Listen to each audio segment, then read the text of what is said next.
Quiet shape. I came back into myself with the sound of a breath being dropped on the floor. The room had the thin blue lines moonlight makes when it finds its way through blinds with slats that have been bent by years. My chest hurt as if I'd been running. My tongue tasted like coins. Sweat had dried on the back of my neck in a narrow line that later, when I stood in the bathroom, I would find with my fingers and wonder at. The dream had been the same hallway and the same cold, like a weight pressing on the air around my shoulders, like hands that had forgotten how to be hands. The run had had no end. The chase had never learned to be a chase exactly. Chase implies legs, implies the possibility of turning around to face what is behind you. This had been a presence that displaces nothing and refuses to be replaced. My mouth opened and closed. The sound that came was not a scream and not a word, and not something you could call a plea. I turned my head because I have learned that horror is the thing that sits just to the side of where you told yourself the world is, and I can bring myself to face it from the center. Moonlight made the dresser into a sketch and the chair into a boy in a suit. The old mug on the floor by the bed glimmered, and the ring it had made on the wood last night glowed greasily. The window latch shadow reached long across the bed like a hand. My clock, old with a mechanical heart because I can't stand the 3 a.m. stare of digital, said half past something that didn't matter anymore. I had the little flood of relief a body gives itself when it discovers a door in a wall where there wasn't one in the dream. That relief died the second my eyes adjusted more and I saw it. On the floor beside the bed, between the dresser and the nightstand, in the negative space where you keep magazines, you don't read, and a bottle of water. If you remember to be the version of yourself who does satiform with a patience that felt like punishment. It was tall in the way bodies can be when they have never been asked to do a day's work, and thin, but that wasn't it. It had the angles wrong. Where the elbow should be was a joint that bent too far and kept going. Where a shin should meet an ankle had another little hinge. The head had no face. It had the hint of a face, a suggestion someone abandoned. Everything was a little too long or too calm. The darkness that named its edges was not the room's darkness. It was a kind of absence that made the room show off. The walls had never seemed so proud to be walls. I didn't move for 3 full breaths. Mine, not its. It did not move either. It did not have to. The air around it felt cooler in the way a refrigerator gives away its work when it opens and breathes out. The sound in the apartment, my little set of dependable noises, arranged themselves in a way I didn't recognize. The refrigerator hummed at its middle pitch, the one it holds when it isn't panicking. The upstairs neighbor rolled over and hit the bed frame against the wall twice. Somewhere down on Harbour Street, a truck took a deep sigh through its brakes, and the whisper made its small, private way under my window like a secret.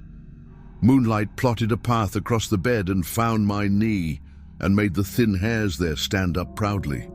I reached for the lamp, because that is what a person is supposed to do. The switch is one of the old ones that lives inside the cord and takes a polite twist to obey. My fingers missed the first time, and then I heard the little dry click, and the room brightened into a version of itself that shows everything it has lost. The form remained where it had been. It did not jump. It did not vanish. Nothing dramatic. It sat. The angle of one knee had deepened as if to save a tendon. I had the ridiculous thought that it was trying to be polite about my light. Under the lamp, the missing things about it were more profound. The nothing on the place that should be a face deepened. Where light should have thrown a shine, there was only an insistence on matte. It gave back no color. The floorboard near its foot had the heel dents from when the last tenant had a chair there, the particular little ovals that tell you how a person sat when they were counting money or waiting for a friend to make it to the door. I watched the space where its chest would be, and whether there is or is not a rise, I cannot tell you. I could not count anything that made me feel like I could make rules. There are moments your body tries to assign roles. It tried to hand me the role of person who scrambles, who stands on the bed and says a word to the dark as if the dark were willing to accept the office. That is not who I have ever been. I turned off the lamp. I put the blank back where it had been. It sat with its new shape still there, life-size, and then more than life-size when the room took away my little lines. The refrigerator turned itself off as if it were trying not to embarrass us. The traffic light on the corner of Arch and Queely went from red to green to yellow, and in the little rhythmic lift you learn to expect when you live across from any light in any small town anywhere. In my head, I saw the shape of the tide chart tacked up at the ferry office 2 blocks over, how the little black diamonds march across paper in a way that makes you feel your life as certainty sells itself in a plastic sleeve. The calendar in my head kept going. I lay there. I must have slept because my mind did that snap where it lays a day down in front of you and says, go on, do what you are meant to do with this. The morning light had that greasy quality that comes off the harbour with the wind coming wrong. Gull noise from the pier made me angry in a way it always does. The room smelled like laundry soap and the faint metallic cold of hose water that crawls back up the pipes in buildings this old. The radiator pinged once and then gave up its claim of usefulness. There was a lot to do, and none of it was interesting. I lay on my back with my hands where they go when I do not want to be the first to ruin the sheet's smoothness any further, and looked at the place beside the bed. Empty now. Of course, living in a place where something stayed is another problem altogether. The floor had the place where it had been only because my mind put that outline there. Dust is honest, but it is also chaotic. I searched in its honest chaos for something like a print and found nothing. The nightstand's drawer was open a hair farther than my muscle memory likes to leave it. I shut it that hair with my thumb and was ashamed at myself for not making room for God or science. The mug on the floor was where I leave it, because I am a person who forgets a mug once a week and finds it only when the ring eats at me. The towel on the oven handle in the kitchen I could see from the bed through the door. Of course I could. The apartment is one room and a guilty hallway, had been hung badly in the night. I do not hang towels badly. I have an orderly, mean way with corners. The towel had one corner caught and the other hanging like it had been asked to perform. I got up, took 3 steps, corrected the towel, and stood there, my stomach following me with a delay. The refrigerator turned on and sang its middle C, which in this building has the same pitch as the neighbor's bathroom fan. On the street, the delivery truck for the small grocery up the block beeped as it backed into the alley. That beep found its way under the house in a way that you only hear when you have started to hear everything. I washed my face in water that could not make up its mind. Too cold, then not cold enough. The smell at the tap was a little sharp, like water in a motel. I vowed to run it for a minute next time, and then forgot because I always forget to be the right version of myself until I have proof I should be. I worked nights. The Beacon Market sits at the edge of town, where the highway bows its head to allow Ferry Lane to cross, and the road to the cannery runs between like a secret that is common. We are open whenever I am awake, because the owner believes in the gospel of never turning a person away from milk and a lottery ticket if they are the sort of person who needs milk and a lottery ticket. I take my sleep when I can get it. It means that at 10 in the morning, having seen something I did not just see, I needed to make a plan for 10 that night when I would be needed, and fluorescent light would make the bones in my face say hello to me in the cooler doors.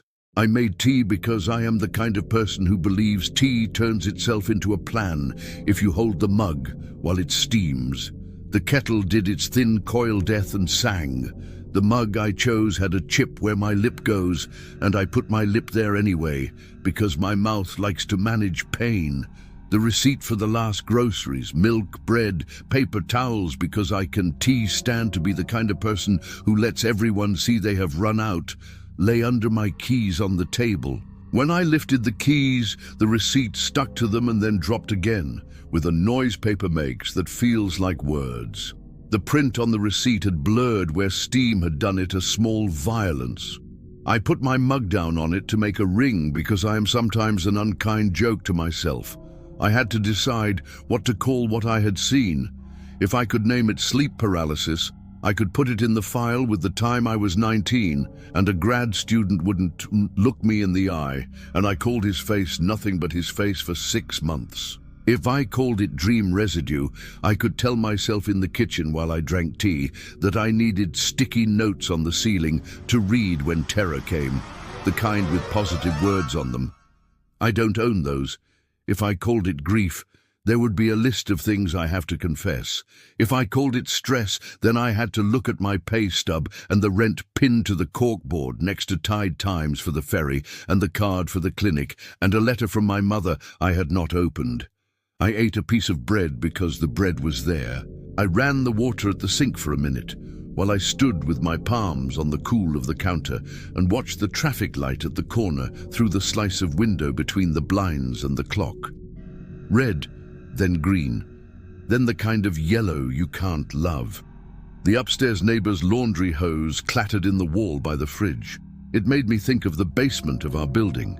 I imagined walking down into the damp and standing by the laundry sink and turning the spigot on and putting my hands under and feeling the hose water do the thing it does when the city isn't tired, that silky moral temperature. I imagined doing that and saying that a person is allowed a thing like that even if they have not earned it. I did not go down. Work gives an outline. The Beacon S morning shift is an old man named Fred who keeps his quarters in a film canister because his life learned a rhythm in a time when things had lids. He nods at me when we pass in the doorway and says, "All right," and I say, "All right," and we have made a compact that feels older and more honest than a lot of ministry. I went to bed at noon because you cannot argue with gravity. She will turn you to the wall and ask you who you think you are.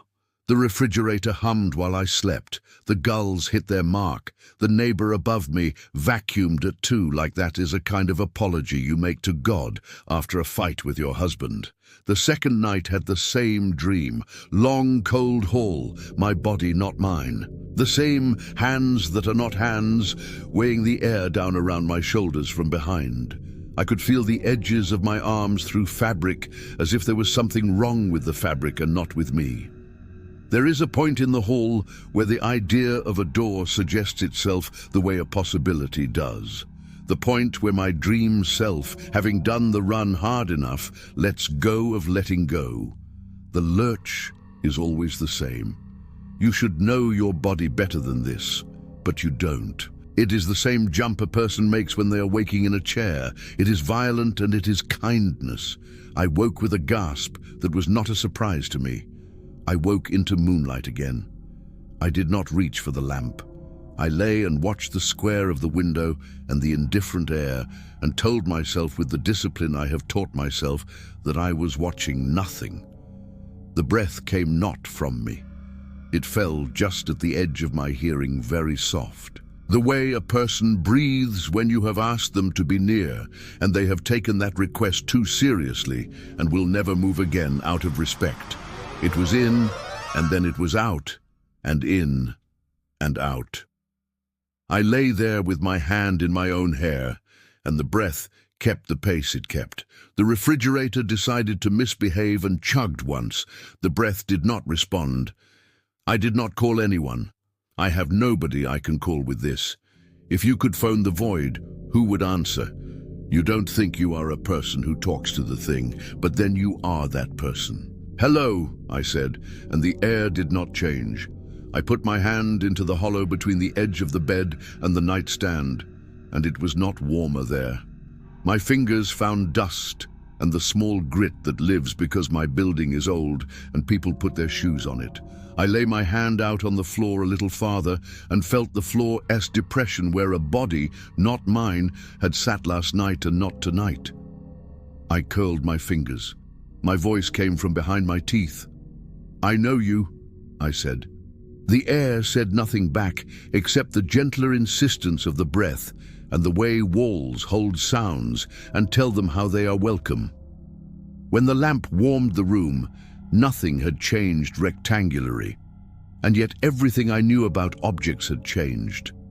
The towel in the bathroom had been moved a subtle degree on the hook. The mug, S-ring, now met the bottom edge of the receipt under my keys, the way a circle in geometry meets a line it never should. The refrigerator hum went up and then down in a cycle I had not heard before and will now always hear. The traffic light on the corner kept its bargains. I washed up and put on the set of clothes that tells me I am a person with tasks.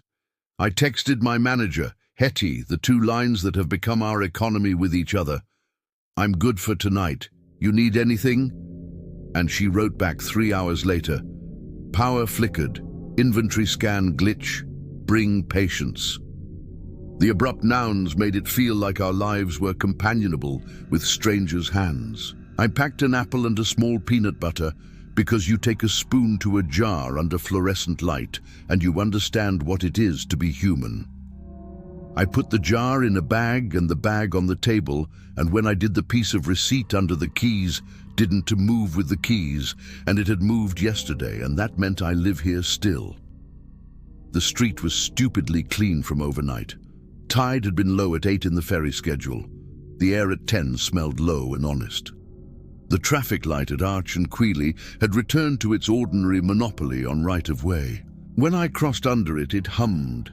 I'd never noticed that before. Lights hum. They say something like a word you forgot and you will not remember until you confess it. I walked along the Cannery Road. The Cannery S supply yard gives off a sweet smell when they have taken delivery of too much cardboard. The forklifts talk to the air with their beeps. The beeps bounce off the metal sides of containers in a way that makes you feel the world has 2 sets of shoulders, and both of them are rolling under that work. A sign had been taped to the ferry office door, Service Disruption, Wind Advisory. The tide chart inside the office window put its small black diamonds into an argument with the idea of time. I watched the chart for the 10 seconds you watch something when you cannot do anything with it, and then I went on. A truck bled a siren through its brakes into the side street. A radio from inside someone's pocket at the Cannery gate made a burst of static that was almost like a name. The air had that miraculous early night temperature that happens at the beginning of a coastal spring, where the city will take both hands off your shoulders and let you stand for a minute. The market is all plastic breath and fluorescent arrogance. The door stutters with a sigh, like it has been doing cardio. Inside, the coolers call you with that bright light that makes soda look like the answer. The barcode scanner at the counter does the thing it does. Beep that has the exact shape of a Morse dot. Beep that repeats whether or not you love it. The tape in the receipt printer wears thin at the edges, and when it makes those lines of weakness, the ink deepens and then dies. I pretend I can read the future by how the lines look. Hetty did inventory on the day shift, and she hates it. The little handheld device with its tiny green screen eats her for an hour. The compressor in the walk-in has a click that sometimes falls out of rhythm, and she thinks it calling her name, and that makes her laugh in a way I love because it makes her human. "Night, Rena," she said when I went behind the counter. "If the power flickers again, the lottery machine will print 3 of everything. Make the man wait a minute. It'll spit paper like a nervous dog." "Got it," I said. "We don't do speeches, Hetty and me." I think she sees in me a person who will not over-ask. The shift began the way shifts always do in towns like this. A man came in with his kid and asked if we had the cough drops with the picture of the mountain, and I took him to them, and his kid tried to run the wrong way up the aisle because gravity tells small bodies to test.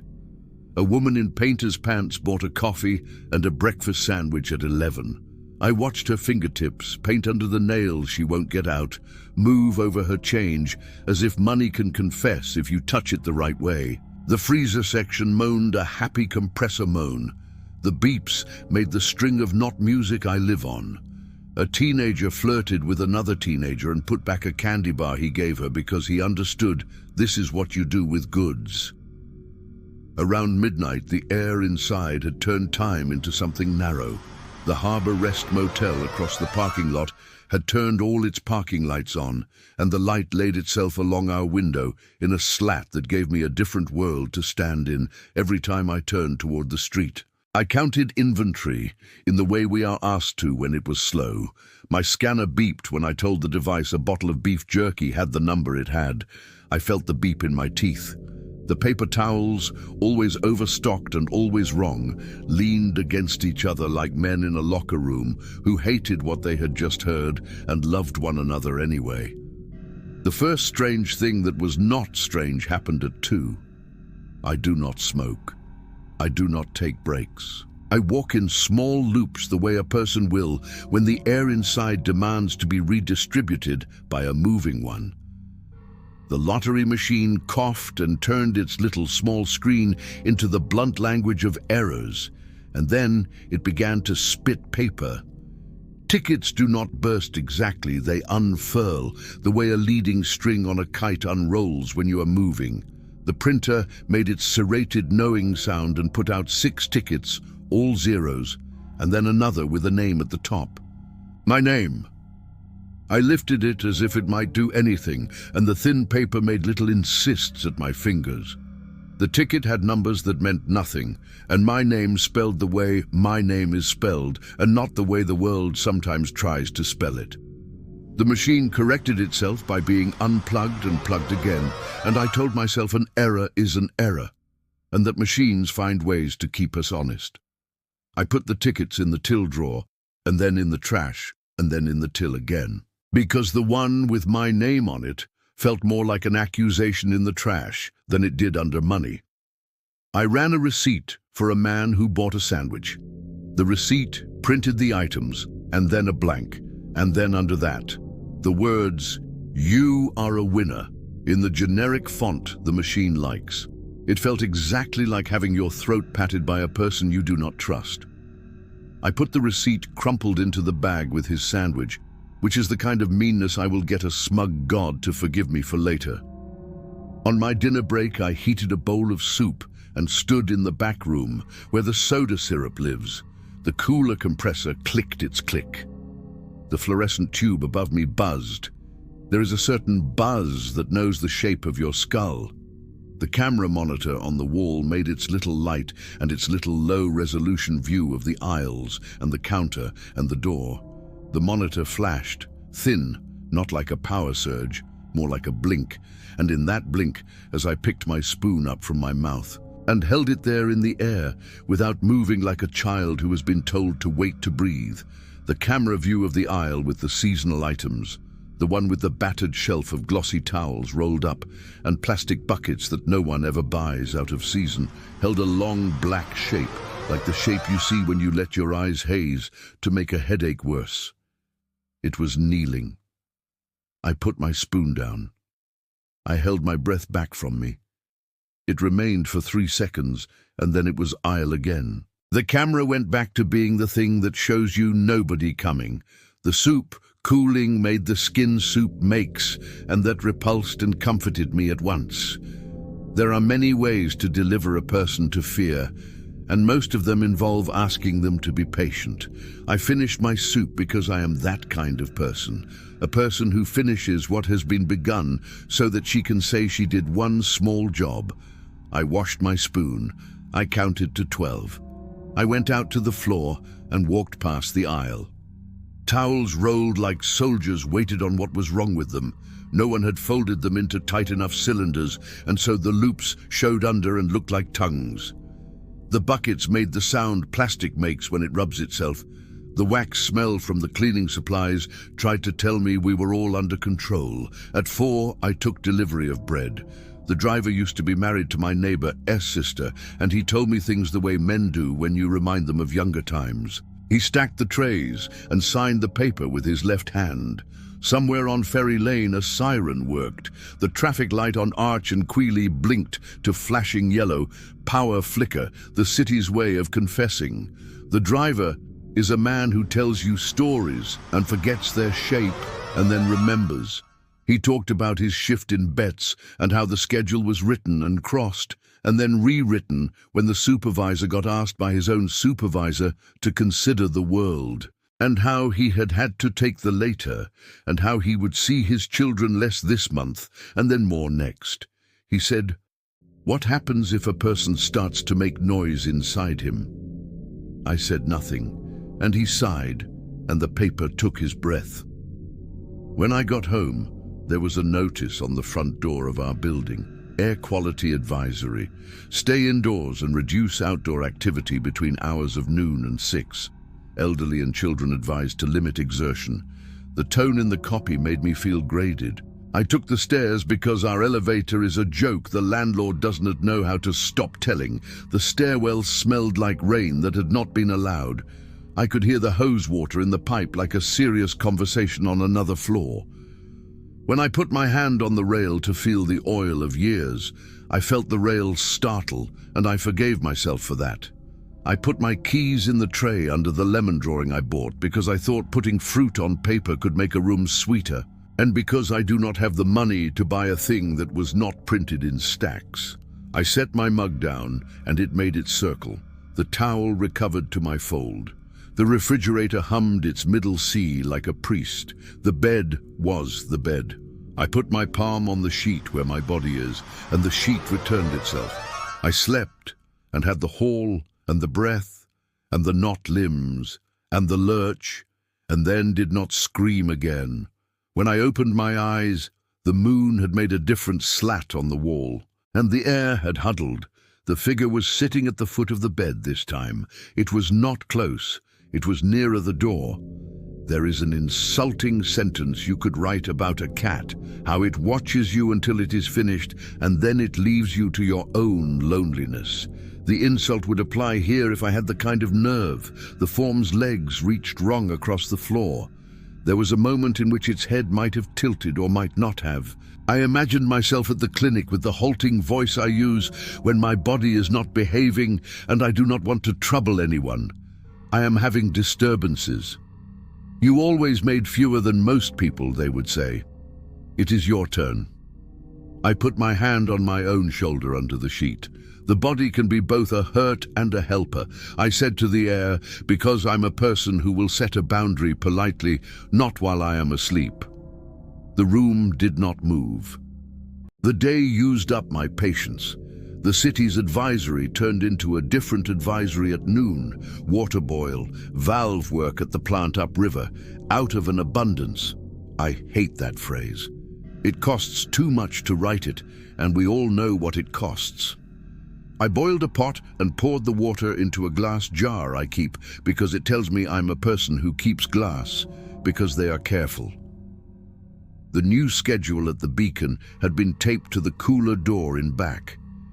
Hetty had penned me into my usual graveyard, but added a note, possible rolling blackout, keep the freezer closed. The word rolling before blackout made me feel operated on. A woman at the cannery had gotten a ticket for parking in the place where the places and tea counted as ours. She came in to tell me about it, because I have the kind of mouth that looks like it will hold a complaint gently. At 4 in the afternoon, when children should be using their legs, our street stood with its cars under the choking yellow warning that father weather had reactions again. When the power went out at the beacon just after midnight, it did it honestly. The fluorescent tubes exhaled a last proud breath. The coolers made a sound like a child being told to shut its mouth. The lottery machine died with its little screen mid-sentence. The beeps in the world went away. Silence in a place like that is not a lack. It is a presence that you have to push yourself into, as if it will not make room unless you make room for it. I stood behind the counter and held my breath for the amount of time that tells the lights whether they are coming back. They did not. The emergency light above the door glowed in gentle red that looked like apology. In the storage room, the walk-in has a separate stubbornness. The compressor, crude and older than my relationship with anything, tried to remake the cold without a brain. The click, then the push, then the click again. It kept time. I had been told that in an outage, we do not open the walk-in door. We become the kind of people who do not ruin all the milk for something as small as fear. I was the only person in the store. The city had told the people to go home and not be outside. A man with a dog came in and apologized with his eyes, and then left. I stood and touched the counter, and not the door handle, and promised my hand I would keep its promise to the rest of me. The monitors stayed dead. The roll of receipt paper on the counter leaned against the plastic form it sits on, and made the soft sisses that paper makes, like a small person learning to soothe a baby. I walked down one aisle and then another, and my shoes made a sound on the tile that no one will ever make a song about, and yet I have certainly memorized. I stood in the doorway of the back room and listened. The compressor click and the hum in the walk-in took all the air's attention. I put my palm on the metal handle, and it was cold. But it would have been cold if this had been a Wednesday afternoon in August. The handle got warmer under me because my body does that to things. I turned the handle before I had allowed myself the time to decide if I could justify it, and I pulled the door and let the cold in. One step, then two, into that boxed winter. The racks, the wire shelves, the plastic crates, the smell of a place that has sold its soul to keeping, the frost that writes in a language on the coils. The door to the walk-in is heavy, and when you let go, it tends to make a laugh out of your fingers and shut itself. It did what it was built to do, and it closed. The lights had the low flicker of a backup that is not in a good mood. The compressor clicked to tell me it had not left. In the thin light, down the central aisle of the walk-in, by the crates of the bread we put in to pretend it likes the cold, a long shape bent and then straightened. My mind said what it said, like a priest who sees a vision and expects it. It has followed you to work. You gave it a mop and a name. I did not say anything. I do not talk to the thing when the thing is busy. It wasn't looking at me, because looking implies a face. It was in front of me, in the small space my job gives me, and I became all my bodies at once. The girl with the broken cat who slept under the laundry basket. The woman who learned that men carry crisis in their shoulders, and you can find it there. The person who knows that compressors click, and the click is the last kindness before heat wins. I put my hand out slightly so I would not break a brace in me, and my fingertips touched the shelf with the milk on it. The cold put its bitter fingers into my nail beds. The sound the compressor made at the end of its good time was my name, which is a coincidence and a punishment. I did not turn around and try the door, because the door knows when you are trying to leave, and your body will tell it that it is panic. And the door is old enough to be proud. The seal works. I moved 2 inches forward, and the shape moved not at all. It has physics I do not have. It can be in a camera, and be in a room, and be in a dream, and accept light and refuse it, and still be a thing that slows air. I have physics that require me to bring my weight on both feet to do anything. The compressor took its breath, then held it, then looked at me like a friend and said, "Fine, if you need it." The power came back. It came back in that small, brutish surge that makes the world skip. The fluorescent tubes took their time because they will not be told to be graceful. The light made the frost on the racks look like someone had wept on them. The compressor made a brave little start. My hand on the handle made the metal act like it had been waiting its whole life to be touched. The latch gave, and the door did that thing doors do when you expect them to push back, and they do not. I stepped out into the room, and the red glow on the emergency light liked me. That was the breaking point, if we have to assign one like school. The plant's whistle, which I hear in my head when nothing else is there, blew at 6 in my own life and told me to go home. I closed my till. The receipt with "You are a winner" written on it found its way back into my pocket on purpose now, because I did not want Hetty to see any part of a superstition. I locked the door. The air outside had a fragile bravado. The traffic light at Arch and Queely behaved. I stood at the corner and waited for a green because I am the kind of person who waits for green even at 6 in the morning. A truck went by, and the hose water smell lifted off its tires and hit me like a story my mother used to tell us about the morning she became a person someone would have to worry about. I looked down Ferry Lane at the tide chart in the window because I wanted a world where black diamonds do what they are told. My building's stairwell light had died and been replaced this time, and the buzzing made the new unfairness I needed. I turned the key in the front door, and the hinge made the back of the door do the little language it has. The hall smelled like the upstairs neighbor's cabbage, which is a way she apologizes without apologizing. My apartment, when I opened the door, stayed a rectangle like a gift, and for once my breath did not go through a little grief. I set my keys down, and they made a tiny brassy sound. The refrigerator hummed its middle C, and I hummed with it under my breath because I have that humanity still, and I would like to be permitted to enjoy it once. And then I went into the bedroom, and the figure was not there. And then I felt insane, because how can there be relief for something that is not a person? You can live with anything if you practice. The week became a practicing. The thing sat by the bed at the hour it knew, and then it stopped, and then it began in a new place. It liked the corner by the dresser. It liked the space beside the radiator where the night skulks after you turn the light off. The breathing came when my body was under fatigue. It waited when I was on the floor next to the table with my head on the wood. The city kept explaining itself to us all. Boil, do not boil, shelter, do not shelter.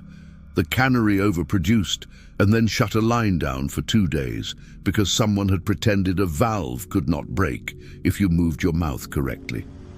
The ferry was cancelled and then uncancelled 3 times. People came into the beacon wanting to know if I had heard the sirens for them or for someone else. And I said everyone hears sirens for themselves if they've slept badly. Receipts curled under mugs. Towels refused to be straight for longer than an hour. My mug's ring dried into a circle I could not lift, even with soap and attention. The barcode beeps kept time for my fingers. The walk-in clicked with my name in it. The stairwell light died and whispered its little goodbye, and then came back with a friend.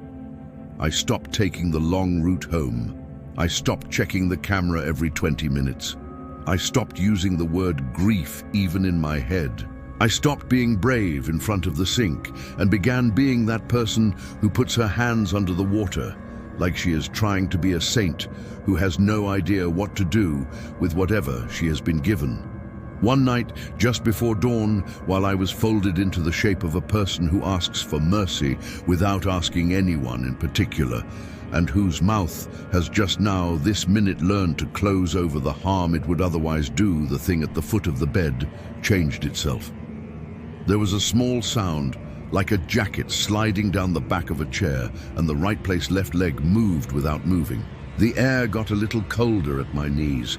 My hands made fists without permission, something old and remembered. The breath did its forever. I lay with my heartbeat in my throat. It said nothing, and I'm almost grateful for that. When the power goes out now, the beacon looks like a bronze of a store. The emergency light gives everyone in the aisles a red line around their shoes. A woman told me when the lights had gone and come that her son had not been sleeping since his father took the southbound bus and had not sent a message to say whether the weather had forgiven him. She bought 2 towels rolled with elastic and a soda and a set of cotton buds.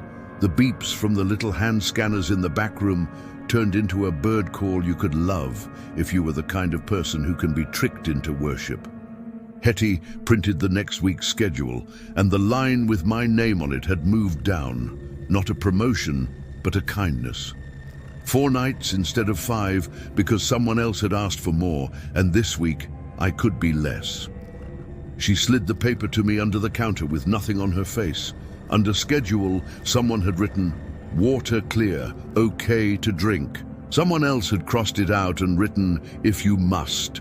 My appetite, if you want to know, left and then returned at the exact hour I could not host that return. I ate crackers at the counter without tasting them in the good way, where your tongue classifies only the discipline of because. I found myself in the stairwell one afternoon, holding the rail and not moving for minutes, listening to the water rushing in the pipe, because upstairs someone had decided to hose their balcony. And the hose water smell in the stairwell made me think of being 7 and pounding down the steps in my mother's house with my hair wet and my pillowcase a towel pretending to be a cape. The elevator door down the block shuddered and then came closed with a difficulty that made me see it living out its old age in a chair. When the ferry posted the tide schedule inside the window for the week, I stood there like a person reading something about another person's life. The diamonds held steady in their move, the highs at wrong morning hours, the lows taking their eating time when most of us are working. A notice next to the tide chart, modified service due to staffing, crew members ill. Thank you for your patience. I had patience. It turned into a religion and then into a lump. Back at my apartment, the plate under my keys with the lemon drawing made a little cling that only a person in love with their own hearing would have been proud of. The towel on the oven handle when I set my bag down was folded incorrectly, and then it was folded correctly, and that sentence says what you think it says. The refrigerator hummed. The windows blind put the light where it goes. My shoulder made its own petition to the bones. The traffic light did its dad business. The breathing waited. The shape wrote my name in the room without using letters. You can sit, I said that night, because we don't get to lie to the dark forever. You can stay. When I went to the beacon, the barcode beeps on the scanner were like dogs with their tails. When I came home, the stairwell light took a second to decide. When I went to the river, the wind took the smell and put it on us, because that is what wind saves itself to do.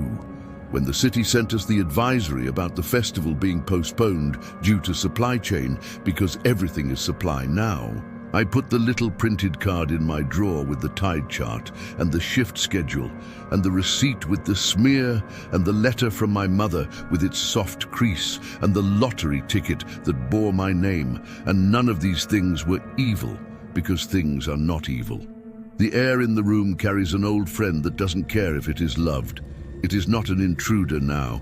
It is the way my apartment breathes. At the grocery, my receipt printed with a line that made me forgive the machine for once. April, be kind, it said in the blur of an ink that had not accepted its own escape yet.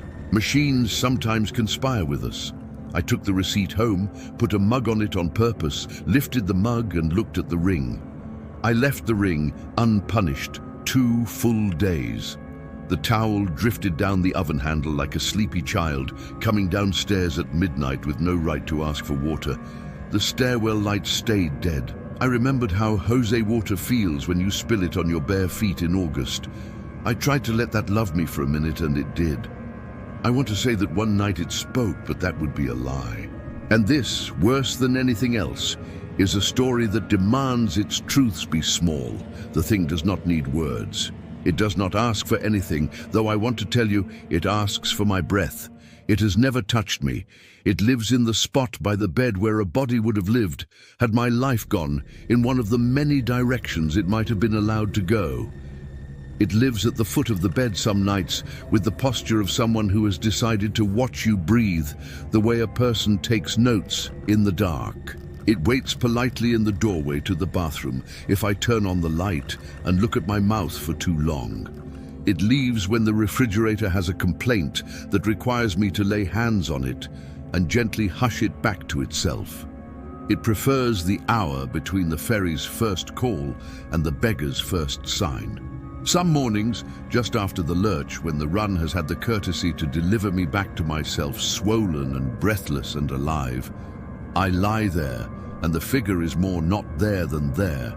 And then the sun slips over the top of the cannery and finds the little dust that lives above my nightstand. And I see the dust and not the form, and I can forgive the day.